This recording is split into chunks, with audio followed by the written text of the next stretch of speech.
not a single malt, guys, so it's blended. Okay, so we got 2 seconds. So we should be 2 seconds. flipping over to be going live. It says we're live now. So welcome everyone to another edition of Wine and Whiskey Wednesdays with the Hot Ninjas. Cheers, everyone. It is brand new year for us.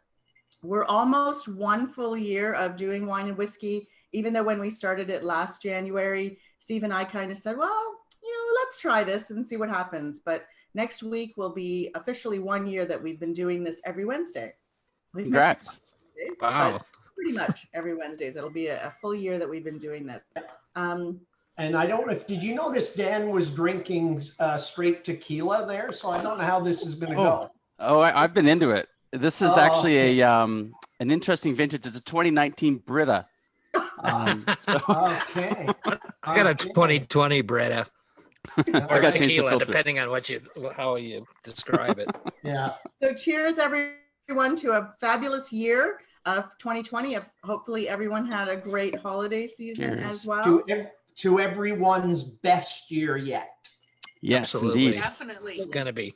And that is our theme for tonight, is to make sure or do whatever we can to ensure that 2020 is our best year ever. And Kirsten, you are logged in. We can't see you in case that's intentional. If it is intentional, no problem. We'll guilt you.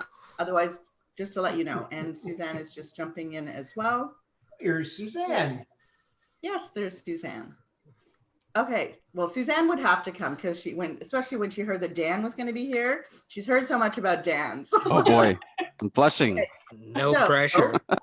No pressure whatsoever. So we have a special guest with us tonight, Dan Holstein, who is, Howdy. if you followed our story at all, will know that Dan was our coach. Started with him in 2011 and really was fundamental in getting us through, basically turning our business around. We were looking to close the door at a couple points, and it was either closing the door or we're hiring Dan. And so we opted to hire Dan. Yay. 9 years later, we're still here, which is awesome. And so Dan wrote the foreword in our book, The Kninja Way. And if you flip to page 87, there's actually a picture of us with Dan in the book. Okay, could you hold that still, please? I'm getting dizzy. Okay. So anyway, so Dan is a coach with Action Coach, and I think you've been a coach for 9 years now, right? Yeah, just about 10 in February. 10 in February. Excellent. Yeah. And I'm going to let you introduce yourself. Dan lives locally to us. We actually met through a BNI group, which is how we met with Dan. He has 2 lovely children, a lovely wife, Jen, and is on his way. And I guess Dan, the one thing that we learned from Dan is there's a lot of coaches that are out there, but Dan actually walks the talk. No, is that the right phrase? I think so. Walks the walk. Yes. No, Okay. Or walks the talk. That works. That's what he tries and coaches you to do.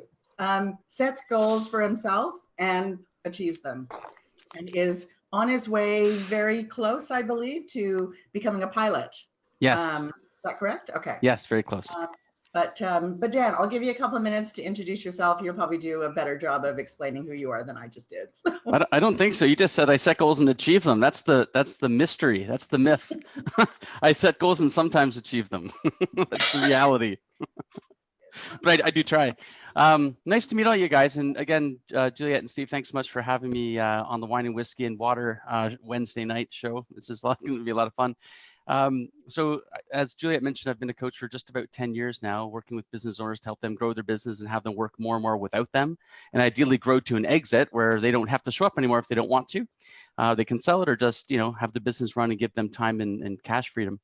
And the reason I got into coaching was I was running an IT business, making every mistake imaginable and running into every challenge imaginable. And I ran into a business coach that really helped me and helped me grow my business. I exited the business. And after that, I really wanted to help other people, other business owners have a business that they loved and not be like I was, where it was just driving me nuts and I was getting stressed out with the whole thing. So that's sort of the Reader's Digest version. And yeah, we've been working with coaching was I was running an IT bit.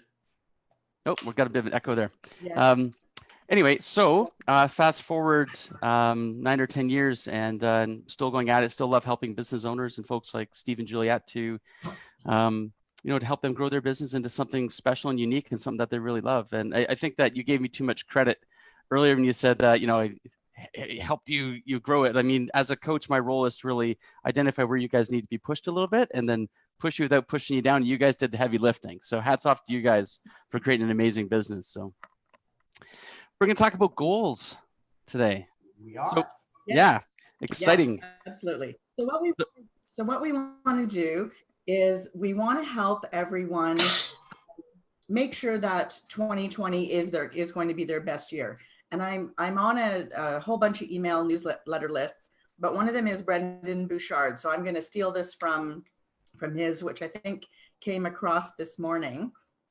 And he was talking about envisioning yourself sitting down at a dinner table next December with all your family and your friends and talking about what it is that you've done or what it is you loved about the last year. So fast forward to December 2020 and you're having this conversation. And what do you say? What do you want to be able to say in December 2020? And I think that that's what we're looking to have the discussion with everyone tonight and draw on Dan's expertise about how you set yourself up now so that in December 2020, you're going to have all these goals just knocked out of the park and you're going to be able to sit down with your family or your friends or your colleagues at, the industry conferences and say, it was the best year for me ever. So maybe, Dan, the place to start is, where should we start? Well, let's start at the beginning. Has everyone taken some time over the holidays to think about what a great 2020 is going to look like for them? Has anyone got a few notes jotted down about what they want to accomplish over the next year? And now I can't see everybody, so I'm not sure if everyone's nodding or. Are you looking in gallery view? I've got it to gallery mode now. Yeah, now Okay. I can see. Okay. Okay, so what I'd like you guys to think about is if you've put some time into identifying what your goals are, how do you feel about what you've written down? In terms of, are we feeling like they're stretch goals, they're goals that you're going to easily accomplish? Are we feeling a little bit nervous about, geez, what's going to happen to do this? Can I really do it? Is it going to push you out of your comfort zone? Have you guys really stretched yourself with the goals that you've set? You're supposed to write something down. Yes, you're supposed to write something down. Oh, do you I wear? didn't know I had homework. Brad? What's that? You're wearing your hot ninja shirt? You are very cool. Oh, Brad is a hot ninja. I can see that. I've been saving So hot ninjas have goals that you actually write down. My goal was to wear this T-shirt today. Done. What about you, Suzanne? You're a goal setter. Yes. Did you do anything over the holidays? Yes, I did. But they kept on getting more, because the more I realized I had goals, the more, actually I just pulled it up now, because then I shared the goals with all my team and you can see the look and all the doubt and the look and okay, we'll just hang tight until Suzanne forgets about these and then keep doing what we're doing. So I could see that, that look. And the more I got into it, the more I realized, a little overwhelming.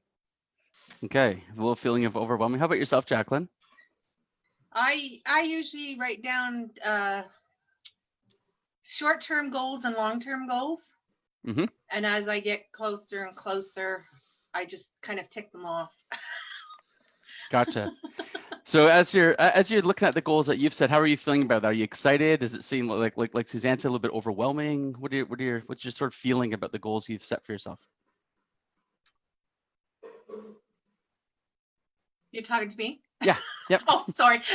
Okay. I set them just to keep myself moving forward. I find if I don't set the goals, I tend to stay stagnant. Mm-hmm. And the goals help me to go. And I have a mentor as well, and she helps me walk through those goals and kind of, if I need that extra push, she's there to give that extra kick in the pants. And I find that better to do that than to not write down my goals, because then they tend to be forgotten. Yeah, it's incredible what happens when we actually write them down and have them present where we can see them. It's a reminder every day, right? About what we're setting out Well, to do. I do a journal on notes, and every day I do a copy of those goals, and I go through them, and of course you tweak them and whatnot. But you know, as I go along and I achieve the one goal, it's yay, next one. And do you Awesome. celebrate it? Yes. Yes. Absolutely. Good. Because that was That's something good. that I never did. Well, you guys started to.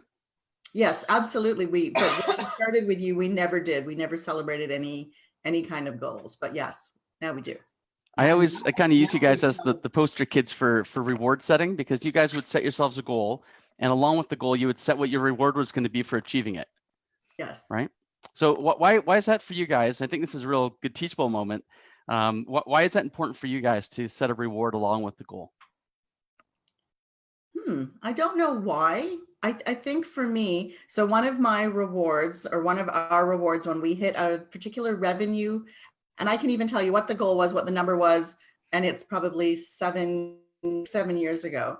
And the reward was to get these new light fixtures that I'm a light person. Lights matter to me in my house. And it was a light fixture for my front hallway, where I hated the one that was there, and I saw this one and it was gorgeous, and it was like $1,500 for the light fixture. And Steve said, "What? $1,500 for a light fixture?" So I set it as a reward for me when we hit a particular goal. And it's 7 years later, and whenever I walk into the house and I see these light fixtures, I feel good, because it's something that I earned, I guess, more than I just went out and bought it. Yeah, Very good. And I think it's also, as humans, we are so, it seems to come far too naturally to beat ourselves up when we fail at something or we don't achieve something, that I think, it's very important that we force ourselves. And certainly in our case, initially, we've had to force ourselves. We don't now. But force yourself to celebrate the wins, no matter how small they are, to try and get yourself into a different kind of mindset. Yep, absolutely. Yeah, so there's a couple of things there. The like you said, Steve, about wins. That's sort of a reward is a win for sure. But even tracking your daily wins has a huge influence on how we feel about how things are going on. I mean, if you look at the news at all and just everything that's going on, any challenges you have with your team or just with a client, there's negativity coming at us all the time, and we're kind of wired up to notice more of the negativity than the positivity. For those of you who, have any of you guys ever heard of a guy named Donald Miller? He wrote the book called Building a Story Brand. I highly recommend it. It's fantastic. So Building a Story Brand. And he's got a Business Made Simple daily video. Does about a 1-minute video every day. And the one from yesterday or today, he was talking about encouragement. And that when you're with a team member or a family member, if you're saying something negative, you have to counter that with 4 positive, encouraging things to say, just to get to neutral. Right? So if you think about it, we're kind of wired to notice the negative and notice it more, and we don't put a lot of stock into the positive. So with everything that's happening in the news or client challenges, all those little darts of negativity coming at us, it's so important that we track the wins and the successes that we're having on a daily basis to kind of counter all of that. That's a practice that I have all of my clients do. Stephen and Juliet, you guys remember doing that too. The other part about setting a reward is that, if you set a goal, is it going to be for something? Is something going to stay the same? If you set a goal, is your life or the situation going to stay the same as what you have right now? Generally not. We set the goal so it won't, right? Right. So if you don't have to set a goal to stay the same. You just do nothing, and then things stay the same. So we have to recognize that when we're setting a goal, we're saying, hey, I want to change some aspect of my life or business, whatever, if it's personal, relationship, family, work, business, education, whatever it is. We want something to be different. So just raise your hand if you like change. Some of us do. Most humans. Sometimes. Yeah. Most humans don't like change. We're resistive to it. So what we're saying here is we want to set a goal. We want to have some change, but we're resistive to it from the get-go. So now where it's a little bit different is if you're really excited and the goal that you've set for yourself is really compelling and you've got a clear reason and a why and an emotional driver to achieve that goal. That's the easier stuff. It's like, I'm going to accomplish this revenue target because that's going to enable me to, buy my $1,500 front hall light fixture. That's exciting. It's visual as well. But what about setting the goal of documenting your standard operating procedures for your staff, which is super boring to do, but it's really important that you do it, right? It's like you could always put that off till tomorrow and the next day and the next day, right? And then pretty soon the quarter goes by and you haven't got your employee handbook complete. Does that sound familiar, Suzanne? Yeah. Standard operating procedures are my enemy. Yeah. Or insert any mundane task, right? But sometimes there's things that we need to achieve. We need to get something done to forward our business, and that means change. And if it's not exciting, what that means is that we're putting ourselves through some work, some discomfort, some boredom, some tedium, and for what? So we have some document at the end of the day that really it's going to benefit us, but it's not exciting, it's not sexy, right? So if you set a reward for yourself, you're rewarding yourself for going through that change. If you start along the path of making some change for something you can't see a tangible reward or benefit on the other end of it, you're probably going to give up halfway through or get distracted or not get it done. So that's another reason for rewards, is to have something to pull you through that discomfort of going through the change. Oh, does that make sense, guys? Yeah, that's a great idea. So Melanie in our chat says that our brain looks for danger to keep us safe, which absolutely is the same thing, right? You're trying to fight against change, and rewarding yourself is a perfect way to try and overcome that. Excellent. Yeah. So, and the other thing on that's a really good point. We see danger or change, and we might be a little bit averse to it. But when we do the reward bit and we work through the change, now we start to create a pattern, right? Sort of a self-fulfilling pattern of, hey, do you know what? Last time I did this and I got it done and it was great to be done. I got a little reward. We start to, make it easier for ourselves to do some of the things we don't necessarily want to do, but that are important, right? So we kind of build up that get it done, take action muscle. Yeah, absolutely. And I think that with Steve and I, when we first started going through this exercise, it was tough for us. It was, we'd sit down and we couldn't think of what, I guess a big enough goal, a grand enough goal. We tended to focus on smaller things. And I think it was you, Dan, that would say, well, that's not really a goal, that's a task. And would push us into thinking about bigger and bigger things. So can you give us some ideas of how we can come up with defining what that goal is?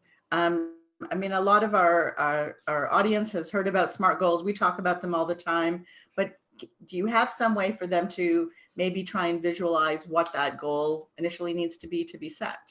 Sure. So we could define SMART. So it's silly, mediocre, annoying, ridiculous, and tiresome goals, right? That's the other one. Sorry. Specific. I've never heard that one before. I just made it up. So specific, measurable, action-oriented, results driven with a time frame. And there's a few different variants, but essentially we're making our goal very specific, something that you can tangibly say, yes, I completed it, and I completed it within a certain time frame.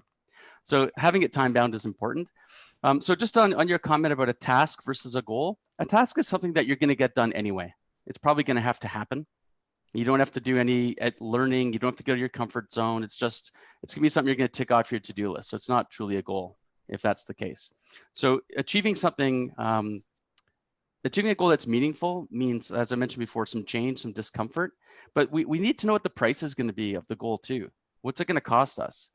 So sometimes what happens is we set a goal and it's so big that the cost of it, we're not willing to pay it. And I think Steve and Juliet, you guys had a quote by Rudyard Kipling about, if you don't achieve something, you either didn't really want it or you weren't willing to pay the price, or you bargained, something like that, to that effect. Yep. Which I thought was really good. Sometimes we do that. We're not really sure what's it going to cost me to achieve this thing. And when I mean cost, so it could be a financial cost to achieving something, time, certainly, discomfort, maybe education. And it could be we're going to discomfort other people. Our family members are going to have to pay the price. Maybe we need to get some continuing education credits to get some certification to open up some opportunities. That means taking courses on the weekend or the evening or online, etc. And that's going to be away from family time. And are we willing to do that? Can we do that in our current family environment? It might be yes, maybe no, or maybe it needs to be down the track just a little bit. So we need to understand what's it going to cost to achieve this thing. The other part is there's somebody that can help. right? So when you've got your goal, do you have to go it alone, or can you enlist other people to help you? So those of you with teams, you can enlist your team to help get things done too. I guess the other thing would be, why do you want it? You know, if you say that you want a goal or want to accomplish something, why do you want to accomplish it? Why is it important to you? I think this is one of the critical questions that we need to answer. Like here, let's take it back for a second here. Who here, just by showing, raise your hand, who has set a goal and achieved it in their life? Everybody? Yeah. Okay. Now, who set a goal and not achieved it? Okay. Okay, good. We're all human. All the humans are here. Okay, so who set a goal and not achieved it, and then tried it again and didn't achieve it? Same goal. You've tried several times. Okay, who's got that goal on their list still? Anyone? Okay, why? So the question, why do you? For me, why it's still on my list is because I haven't hit it yet, and I know I want to hit it. Okay. So the next thing, the why is a very interesting question. So there's the one answer. So why is it important to you? Is the next part. Why do you want to hit it? What's it going to mean to you on the other end? What's that emotional driver for achieving it? So the emotional driver is not yet strong enough, which is why I haven't hit it yet. Okay, great. The honest answer, right? So what I encourage you to do, Juliet, is to really do a little thinking about that. Why do I truly want this? What is it going to mean to me on a personal or emotional, or spiritual, whatever level? Why do I want this thing? Why do I keep telling myself I'm going to do it, but then I don't? Right? You don't have to answer that here. That's the homework, the home fun thinking part. But when you ask yourself why a few times, and you get real honest with yourself, and it's like, okay, do I really want this? And maybe we're telling ourselves that we want a goal, we want to achieve something. Sometimes it's, if we really are honest with ourselves, it's for somebody else and not ourselves. How someone's going to think about us if we achieve this or that. You know, Jim Rohn talks about setting goals, financial goals, you know, so that you can impress your accountant. Or your, right? Having your clients do that. Look at my numbers this quarter. Woo! You can celebrate with them, right? But that's external validation. That can be an emotional driver, but that's also one of those things where you may not stick it out. You may not stick the course to achieve your goal if it's external validation reasons. So we have to be really honest with ourselves. Do we really want it, or do we just think we do? Do we like the idea of the achievement, or is it really to impress somebody else, or what? I'll share an example with you of something I've been wanting. Juliet, you mentioned this earlier. I've been wanting to get my pilot's license since I was a kid. My dad was a pilot.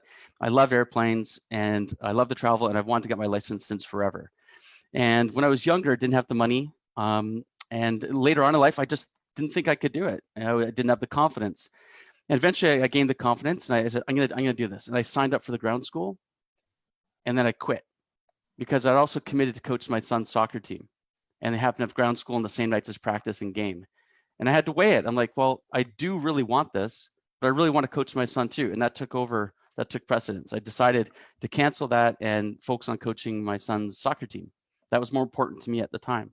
So while I was fully committed, something else had a higher priority. It became more of a priority, and I set my own goal aside. And then a couple of years later, I decided, okay, now's the time. And then I signed up, and it's been over 2 years now. And it's been weekly activity leading up to this. And it's been a long, hard slog, a lot of setbacks and things like that, but we're getting there. But it's something I truly want because it's just something I've always wanted to do. I just love doing it, love flying. So it's sometimes we have a goal and we have to just realize we have to put it off because there's other priorities that are competing. So you have to look at what's on your plate. Sometimes it's an incredible, great goal, accomplishment. It's going to mean a lot to you. It's going to change things, but you have other things that are more important to you or more pressing at the moment that need to be dealt with. So if we put a goal aside, don't worry about that if you're putting it inside for something else that's really important to you as well. Or just we have to look at the priority of our goal setting too. Yeah, and no, that's a great point, because I think that as business owners and I guess as people, that when we've set something for ourselves and we don't achieve it, we beat ourselves up that we don't achieve it. But sometimes there's a perfectly valid reason that we haven't. And I think one of the things that you used to tell us all the time, if we didn't hit a goal on a particular quarter or on a particular year, and I still remember there was one year that, you know, we had set a target of some sort, didn't hit it, but we had gotten to 92% of that target. Yeah. And all I saw was we didn't hit it, as opposed to we were 92% closer than we were at the beginning of January when So being able to focus on the right thing, I think also is very important. And the reason that you may not have hit the goal. Absolutely. I remember that conversation. I think I drew a little picture of you for you guys. And anyone, if you guys want to do this, if you have a piece of paper handy, just draw a line at the bottom of the page and call that start, and draw another line about 70% up the page and call that today, and draw a line near the top of the page called goal. If you're sitting at today, looking at the goal that you want to achieve, and you're going, wow, I still have like 30% of all this way to go. That may be true, but look, turn around and look how far you've come. Right. That's the part that we don't take the time to take stock of what we've accomplished and look back.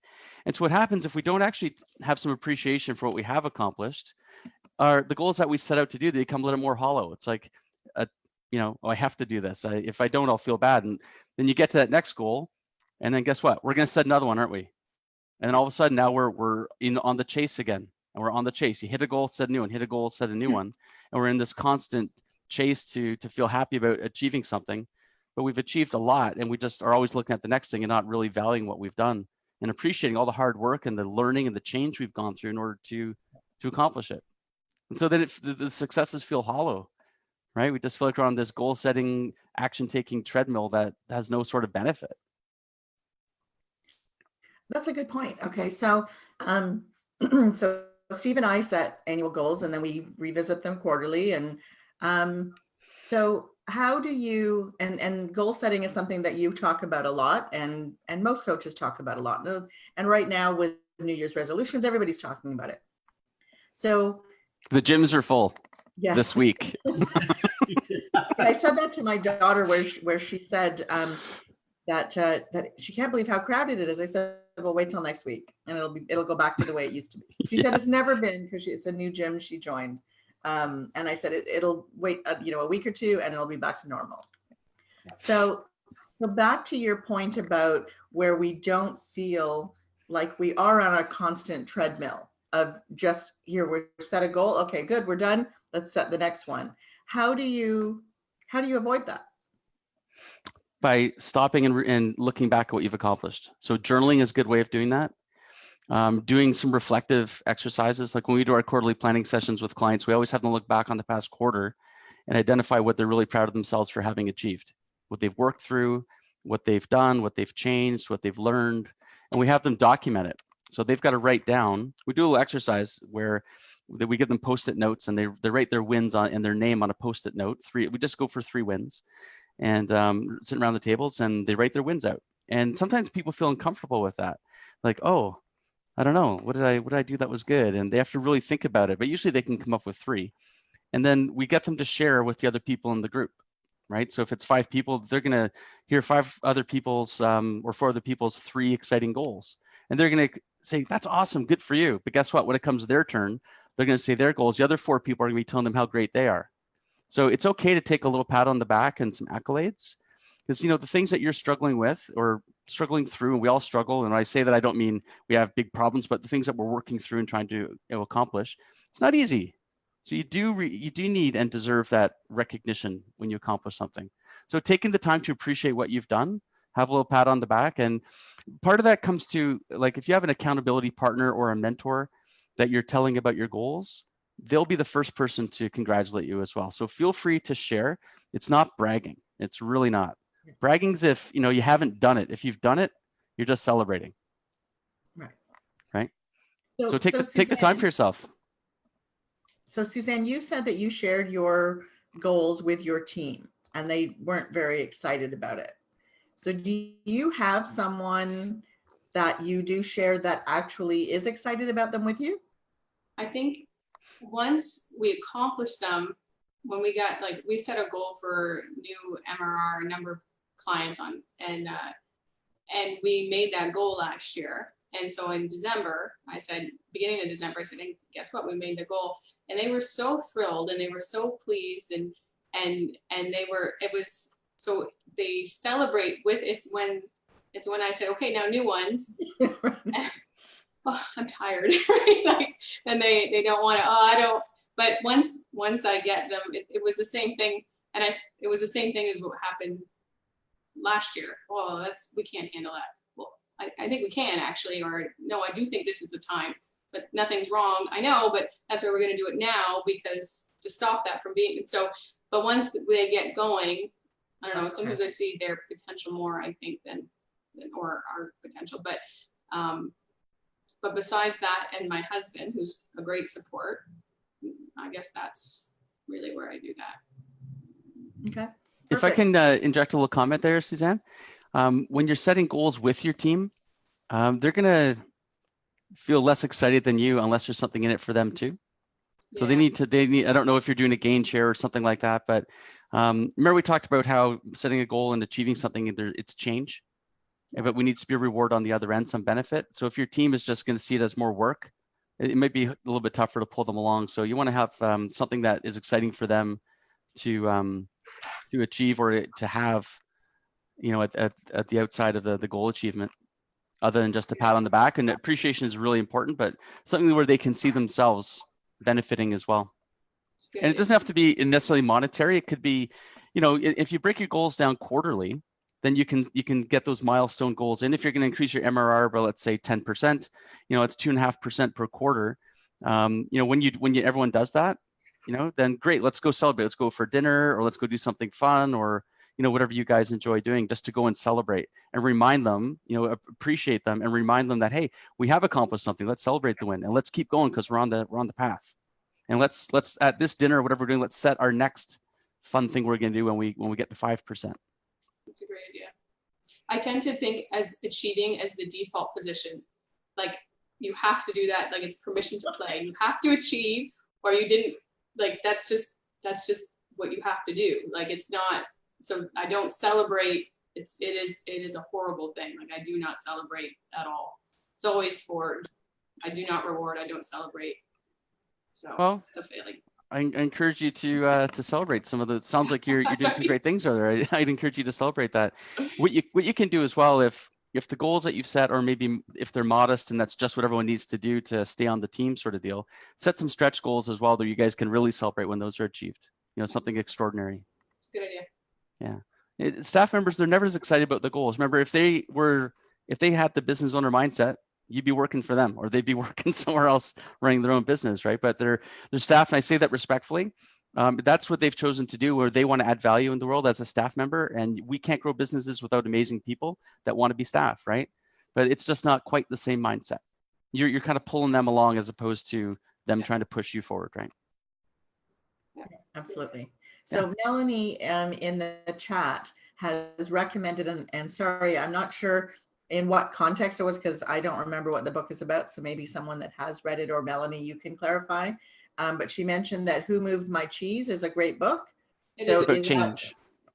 It is a good book. It's about dealing with change. It's a good story. Okay. Perfect. Excellent. We're all about book recommendations. So if anyone has great goal setting books that move them forward or motivate them, you know, feel free to put it in the chat, so that share it with all the other people that are watching now live or watching later on. Great. Could I share a book suggestion? Sure. Absolutely. It's called Whale Done, like a whale, like the whale, Yep. the orca. And I believe it's Ken Blanchard. I'd have to double check that. It is Ken Blanchard. Okay. Yep. So, and Suzanne, this might be a handy one for you to check out. So the concept of whale done, it's written as a parable, and it talks about how killer whales are trained. And it's in the context of finding people doing things right. So if you want your staff to grow and to accomplish things, but maybe that's not their default, we need to incent them and find them doing things right and encourage them. So it talks about how you train a killer whale. And spoiler alert, it's basically what they do is they put a rope along the bottom of the pool. If the whale happens to swim above it, they give it a fish, a little treat. And when that happens enough times, they raise the rope up a little bit and keep the whale swims across, they give another fish. Eventually they raise it where the whale has the option to go above or below it. If it goes below, no fish. If it goes above, fish. So it starts to learn, if I go above this line, I'm getting rewarded. It doesn't get punished for going below underneath the rope. It's just that behavior is ignored. So as the rope goes higher, eventually the whale's got to jump to get its treat. And that's how it learns. It's through positive reinforcement. So, it's like well done, it's whale done. So it's about finding people doing things right. And again, we talked earlier about, a negative comment has to be offset by 4 or 5 positive comments.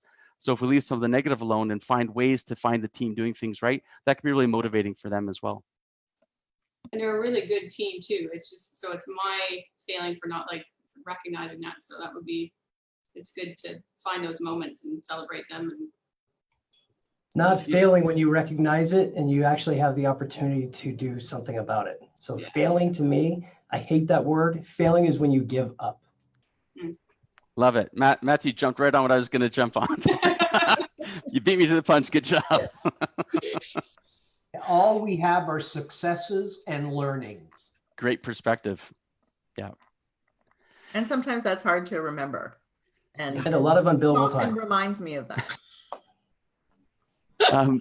Juliet, you mentioned earlier about you sitting at the dining room table a year after setting your goals. And actually, one of your rewards was the dining room table, wasn't it? No. No? I must be thinking of the light fixture then. I had something around the dining room. So when you're thinking about casting your glance a year forward and being excited about what you've accomplished, we call that visualizing, right? Yeah. So when you set your goal, can you actually see yourself having achieved it and what that's going to be like in some level of detail, right? Like actually thinking about it and saying, okay, when this happens, this is what it's going to be like. And I'm not sure what your goals are, but being able to visualize what you're going to do with the excess profit you've created, how you're going to feel about that, whether it's philanthropic, you feel great that you've supported an organization, or there's some new piece of capital commitment you want, or a vehicle or a home improvement, or a savings contribution. Like, how are you going to feel when you've accomplished that? And that emotional state, that's really what we're going for with a goal. It's not the thing, it's actually the emotional state that we're looking to accomplish. So you can actually feel accomplished in the moment by looking forward and just visualizing what that's going to be like. And that helps make it more real as well. And that, I don't know about you, Steve, and I'm not going to speak for you. I know that is really hard for me, that I can write it out, when I'm doing my journaling in the morning, I can write out what my goal is. But actually, and I can say it over and over again, and I can spout it and I know exactly what it is, but being able to imagine me in that spot tends to be very difficult for me. Okay. So are you using like present tense pronoun in terms of your goal? Like say, for example, I'm just going to pick a round number of $1 million of sales. And like, if that was your goal, would it be, I'm going to create $1 million of sales this year? Or is it, I am loving having $1 million business and all the things it affords me to do and the positive impact I can create in the world through that?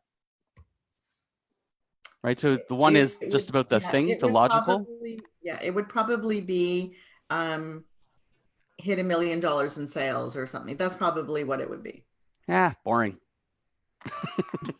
But the real aspect of it is in one of them, you're setting an attainable goal and you keep telling yourself it's something you think you can obtain.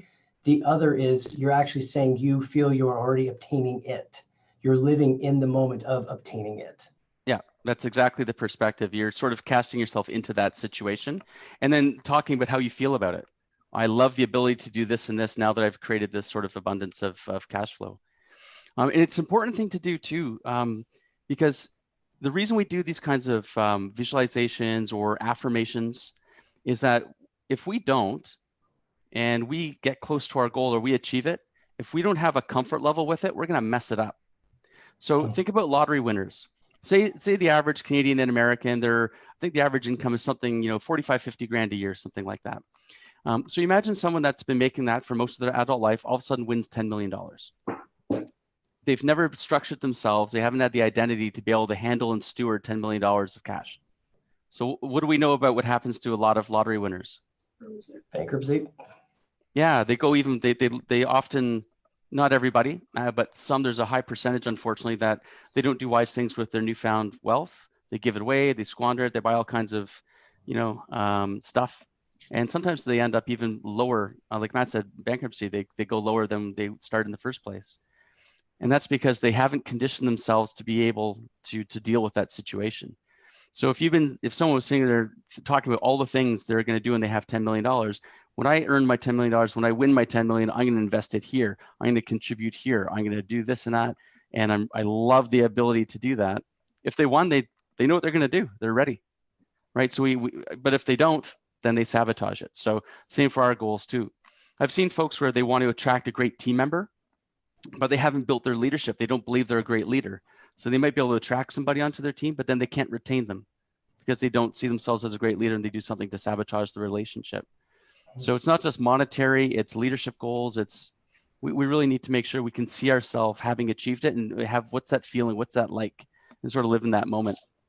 So that when we get there, it feels normal. We're not out of our comfort zone. Does that make sense, guys? Yeah, absolutely. One of the things that I feel it's correlated to the way you're approaching this. Everybody always talks about a vision board, but to me, a vision board doesn't have to be about things that you want. Like so often vision boards are this car and it's happiness and friendship and all of those things. But for me, I remember I was having a challenging evening and I was trying to remind myself in my head what all the different moving pieces were of what I was trying to do between my accounting firm, between the application, the community, and everything else that surrounded all that stuff. So I started to put it up on my whiteboard in my house and mind map it all out. And then I started doing a lot of video with green screen. And to be completely honest, that green screen stayed up so long, I kind of forgot it was back there. And I pulled it down not too long ago, and I got to go and look at it and remember, oh, this is what I thought I was going to be doing. And actually I was surprised as to how it had turned out, that the pieces, it wasn't exactly what I thought, but a good portion of the pieces had found themselves into my current path. So that's cool. Kind of where the journaling, besides just journaling with words, something like that where you can easily look back to it can be very powerful. Great point. Yeah, absolutely. I've had comments like that from other folks as well, where they've kind of written something down or created a vision board or something like that, and they've kind of forgotten about it. And they discover it a little bit later, and it's like, oh my goodness, I actually did accomplish that, and I kind of forgot I created this thing. Yes. But So one of the things that Steve and I do, and we do a massive review of it, I'm going to say once a year. It's usually we're on a beach, but it's usually once a year. And we have a 1, 3, 5, and 10-year list. What do we want to do? Where do we want to be? Who do we want to be in 1 year, 3 years, 5 years, and 10 years?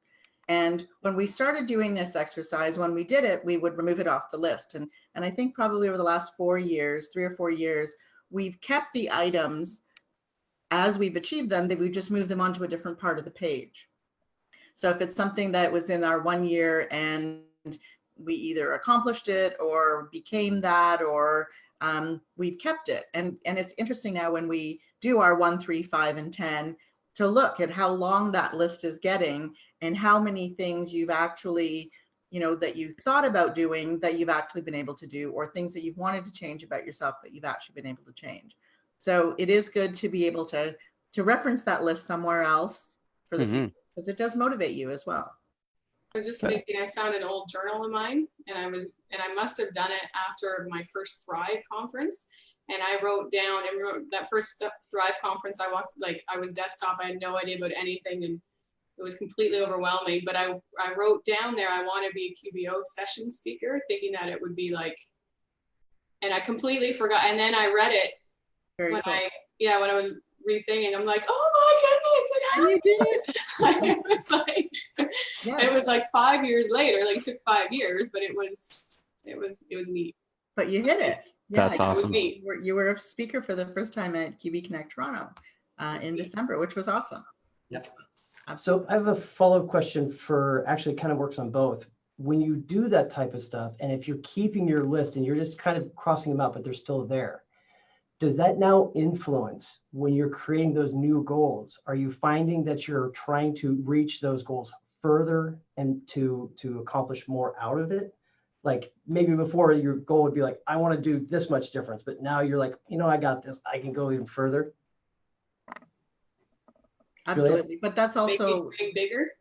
Yeah. Mm-hmm. I mean, I think but that happens with everyone for everything, that when you set something for yourself and you hit it, you earn some confidence and you feel better about yourself that, hey, I was able to do it. It wasn't as hard. Yeah, it was hard, but it wasn't as hard, but I pushed through it and I was able to hit it. So now I can do something else. So I think, yes, absolutely. Our goals get bigger. Sometimes Steve says to me, no, that's too big. but no, I do think that they get bigger, and I find that I get more motivated the bigger it is. If it's a smaller goal, it doesn't motivate me. But not everybody is like that. Yeah, I think what I find keeping the list of the things that we had laid out that we've accomplished, I also find it very helpful when we're going through a particularly difficult time, right? Because it's then very easy to feel down, hard on yourself. And you go back to that list and you start looking back, and like I say, the list, we've been doing it a while now, so the list is fairly long. And you think, wow, what are you feeling sorry for yourself for? Look at all the stuff you have accomplished. And at least I know for me, it's one of the first places I go if I'm going through a particular difficult period for whatever reason. And I found it to be very, very helpful for me. So I would highly recommend everyone else doing it. Yeah, and I think also that there are years that we don't hit them all, or we don't hit the majority of them, or we're not even close to some of them. And rather than it being, okay, well, we don't get to move anything down into the bottom section, it's okay, but look at last year we moved 6 things down. So this year we didn't get to, but last year we did. So it is a reminder that way as well. One of the, and I don't remember, I'm horrible at remembering where I hear things. But there was someone who probably me. It was probably, if it was a wise saying of some sort, it was probably Steve. That one of the things that they do at the beginning of every year is they have a mason jar that, and it's for their family. It wasn't a business related thing. It was for their family. And at the end of every week, so on a Sunday night before Sunday dinner, everybody had to write something on a little Post-it note that they were thankful for of what had happened in the last week, either something they'd done or something they were thankful for. And every Sunday, everyone just kind of pops it in before they sit down for dinner. And then on Christmas Eve, they sit down and they open this jar and they read all the things over the last year, which you forget about, the small things. And I think it's a great idea. I mean, I don't know if I could convince Steve and Sierra to do that, but I think it would be cool to be able to do that. I love that idea. That's awesome. Yeah, that's a good one. But and look, did you see the comments, Suzanne? Amy in our chat was in your session and said it was a great session. Thank you. Okay. All right. So Afsana said that sometimes it feels or looks very creepy how what was imagined was actually achieved. And yeah, but I think it's that self-fulfilling prophecy that you actually say it, you believe it, and you do it. So yeah. Okay. That last part there, Juliet, that you do it. That's the important part, right? It's easy to set a goal and think about it and talk about it, but when it comes down to it, the only difference between achieving something is your decision and then the action that you take to make it happen and the learning that you get along the way, right? So it's not really that creepy. It's kind of logical. It's like, hey, we said it and we went out and did it. It could just be that maybe the creepy bit is, hey, I kind of forgot that I said it way back then. Yeah. Right. That might seem a little odd. Yeah. I did find sorry, go ahead, Suzanne. When I was making goals, I used to not be able to do them because they would be I didn't know exactly how to do it. So I didn't know, so it helped me when I started learning just to do the next thing. And then, I don't know, well then that turned out, well then I learned what I didn't know. So then, I need to know that part. And then it helped me because that always used to stop me, was I looked at the end, it was so big and I didn't know how to get there. And so I wouldn't do anything because I don't know, but then, okay, well I can do these 2 things. So then I did that, and then that just naturally led to the next, and that led to the next. And that helped me a lot too, just by doing something. Yeah. Showing some action, even if it was send the email or look something up or read an article or just doing something that helped me all the time to keep it going. Otherwise everything just went kind of stalled and then I just gave up. So it's such a great point. Such a great point too, that it can be overwhelming when you set something big and you don't necessarily know all the how to get there. But like you said, Suzanne, just identify, have a bit of a plan. If you chunk it down into little blocks of, okay, well, I need to hit this milestone. Well, what's inside of that? There may be 3 or 4 or 5 little things that you need to do to achieve that. So focus on that and the next thing, and then the next, and just keep moving forward. And sometimes, you know, when you do that, you realize, hey, do you know what? This is actually gonna take me a lot longer than I thought it would, or I need this other resource I didn't realize until I got this far down the path. So having a plan, we kind of skipped over that bit, but having a plan to achieve your goal is really important too. That way you can, you know, if you're on track, if you're off track, you can understand if there's something else that you need to do or some other step that you need to take than what you thought initially, right? You can kind of keep track of where what your actions are, where you're going, and know if you need to make any adjustments. So that's such a great point. Break it down into small points, small steps. Because more than anything else, especially if you're setting big goals, you look at it and you go, oh my God, how am I ever going to get there? Yeah, I give it to myself as a goal for a year, but how am I ever going to get there? So Steve, I don't know if you have, or you can pull up the link. So in our, on ninja.net, so ninja with a K.net website, under the resources section, we actually have a goal setting workbook that you can download. It's completely free, and that you can download it, and it walks you through, you know, defining your vision and how to create a vision, and then actually identifying what your goals are and breaking it down into steps that are actionable. So, oh, and Steve has already given me the resource. So perfect. I'm going to throw it in the chat. It's everything we learned from our coach about goal setting. Yeah, absolutely. So download it. It's on the website under resources, and it's completely free. And sit down. We always recommend that you go and sit somewhere quietly, couple hours to yourself where you're not distracted, turn off your phone, and it might help you. I mean, it's helped us, so hopefully it helps you guys as well. Yeah, that's a great idea of getting into a different environment, Juliet. If you're trying to set your goals in your office environment where you're around all the day-to-day action that's happening, it's not the right environment to set your goals. It's not horrible, but you get somewhere creative, somewhere where you feel peaceful and relaxed so you can think. Somewhere where, like you said, turn your email off and no one's going to say, hey, have you got a minute? Yeah. Wherever that might be for you. And just actually be purposeful about it too, in terms of set the time aside for it.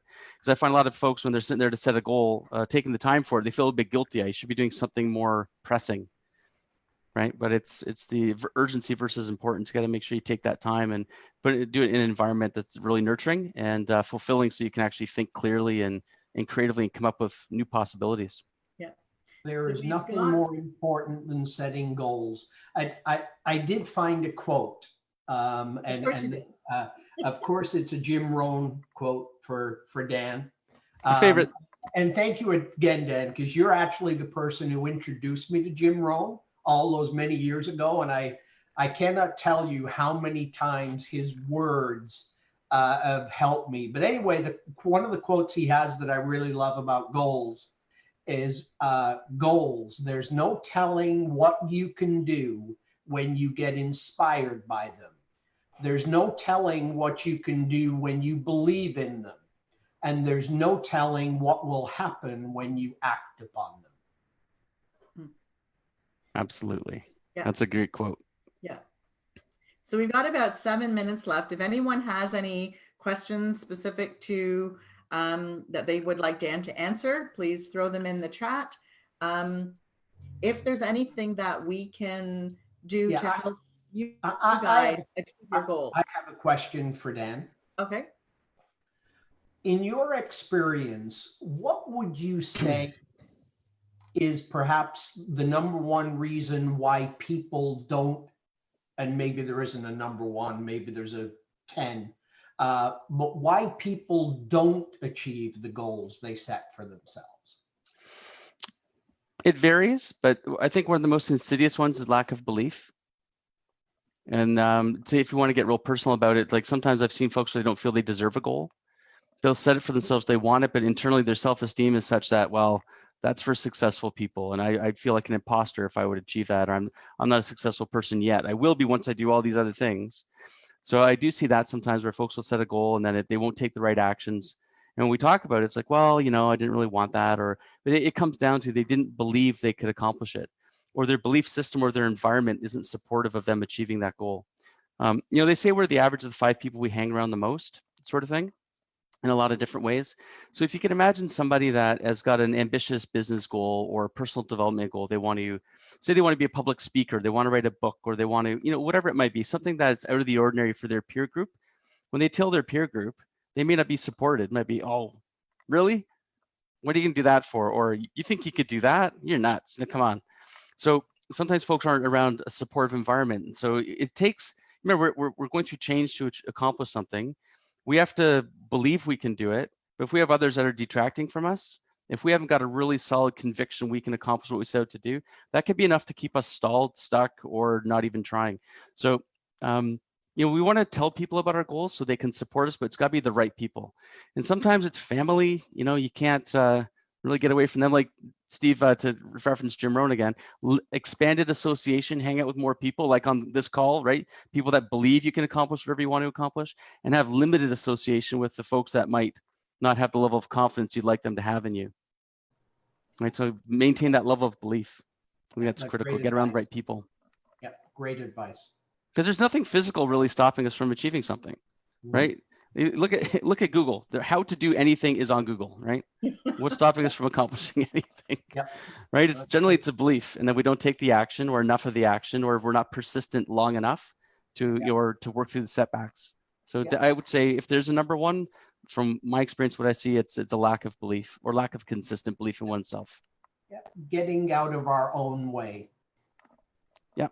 I often think I'm kind of an imposter, that it's like someone is going to wake up someday and realize I have no idea what I'm doing. And this whole house of cards, I actually just said to my husband the other day, this house of cards is going to fall. He's like, I'm not even listening anymore to you. But it's just like, and so sometimes it stops because I feel like I don't know enough. So.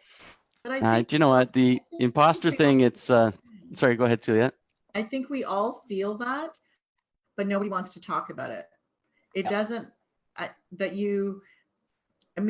been in business now it'll be 20 years this year. And I still think some days, what am I doing being a business owner? I shouldn't be a business owner. It'll be 20 years this year. Yeah. So, you'll get it right one day, Juliet. Sorry? You'll get it right one day. Yeah. I got to keep trying though, as long as I don't give up, right? Yeah. But I think we all have that imposter syndrome. And I think, no disrespect to the men in the group or that are watching, women tend to encounter it more than men. I don't know about that. I feel like that sometimes too. And I've got clients that feel like that too, men and women. I think it's everybody. Men may be less likely to talk about it, perhaps. Yeah, and I think that is more accurate, Dan. Okay, fair enough. I think it probably feels the exact same regardless, right? Okay. Yep. Yeah, you're gonna get found out. And that support. Yeah. So when you're feeling like that, Suzanne, just shoot me an email and I'm there. Okay, so we got about 2 minutes left. Any other questions, please throw it into the chat and we can make sure that we get them answered. Mm-hmm. We do always like to finish right on time for 9 o'clock. So just want to make sure that we cover over any questions if anybody has them. And Dan, if you can, so Dan has a YouTube channel and a Facebook page. Is it just called Dan Holstein or is it called Action Coach? Yeah, if you just Google Dan Holstein, if you go on YouTube and search up Dan Holstein, you'll see it there. Okay. And Dan does some fabulous videos that come out, I believe, every Friday. That's not me, it's an imposter that does those. Well, they're I don't do videos. You do a great job. Your imposter does a great job. I'm not even on this call. He has some fabulous videos that really cut to the heart of things as business owners, challenges, things that we think about that we don't want to talk about. And so do subscribe to his YouTube channel as well. How can people reach you, Dan, if someone wanted to connect with you? Probably the easiest thing is just find me on LinkedIn. And if anyone wants to have a chat about anything, or that's a good way to do it. We could exchange email addresses from there. It's probably the easiest thing. So just look me up on LinkedIn. Okay. Yeah. Great. And once you've subscribed to Dan's YouTube channel, then of course you would subscribe to Kninja's YouTube channel. But I know you've already done that, so sorry for repeating myself. But anyway, Kninja. Smash that Ninja like button. Absolutely. Kninja Network with a K, and subscribe would be awesome. And I guess we've got, well, we're 9 o'clock. So thank you very much, Dan. This has been absolutely awesome. There has been all kinds of learnings and great tips for everybody. I really appreciate you taking the time, and I'm sure everybody else does, for joining us. It's been great. You've really helped us to kick off 2020 and the next decade with a bang. So thank you for that. And Thanks for having me. Next week, we've now talked about how to set goals and goal setting. So our special guest next week is Melanie Schroeder. And Melanie is going to talk to us about how to set boundaries to make sure we can achieve those goals. And she was on tonight's session on Facebook and said, "Great job, Dan." So thank you. And I understand Melanie did the presentation at QuickBooks Connect in Toronto and got rave reviews. So we're excited to have her join us next week.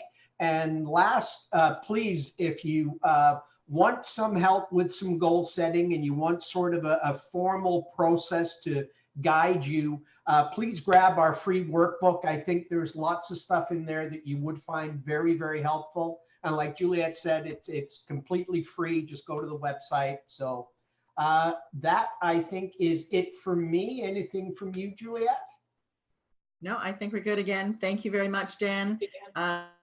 Appreciate you taking the time out of an evening, because Dan is very much about work-life balance, and that we're impeding on your evening with your family time. So we appreciate you taking the time to join us. They're very understanding. I appreciate it. And I just want to appreciate you guys for doing what you do. There's not a lot of folks that take their time to put on something like this, like every Wednesday night for a year, to add value to their clients and business friends. So I think it's pretty awesome, really inspiring. So great job.